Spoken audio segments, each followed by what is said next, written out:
cross grip, and I'm underneath his wrist, over our wrist, hips up, take the slack out, and then when you drop your hips at the same time, you're forcing your hands straight up to the sky. Okay, so you get this grip, slack out, pop, pull it across.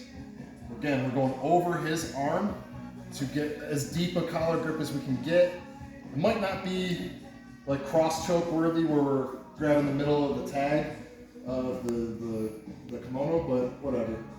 Drop your elbow down to really stick in here.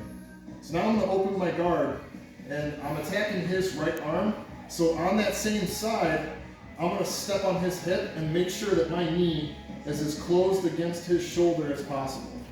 Now I'm going to change my angle like we did the other day. My head, I'm going to use this foot on the hip to make my head go that way to my right, and at the same time I'm going to bring my knee of my right leg up to his armpit to force him, his head to go to the left, or my left I should say. So knee comes up, and then I push and change the angle and clamp down. I want my heel and my whole leg to go across his shoulders if I can. I'm still pulling this nice and tight. Now, when I'm ready to throw the leg over and I have my angle properly changed, as you can, a good measure of that is the fact that I can look in his ear. If I can look in his ear, I'm probably perpendicular to him, and that's what I want. So I can let go of this collar, or I can even just kind of push and frame away on this collar, or I can let go of it and frame his head away.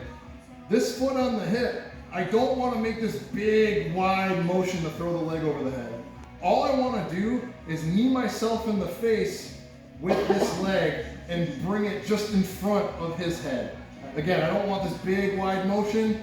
I want to just knee myself in the face and then throw the leg over the head. Now, instead of having my legs straight how I would see them from my angle, I actually want to flare my foot of the leg over the head towards his head. So instead of, again, like my legs parallel to me, I'm angling it out.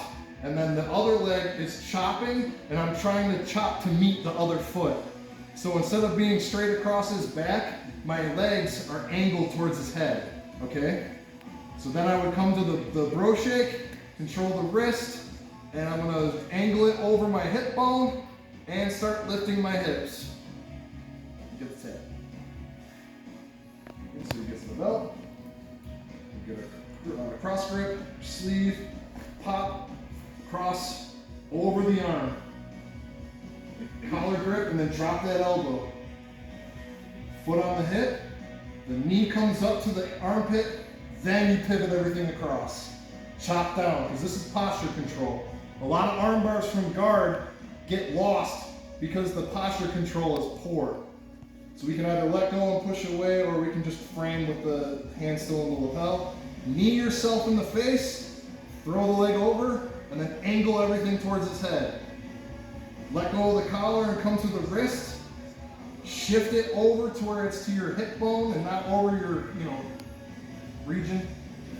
And then hip up into it to get the tap.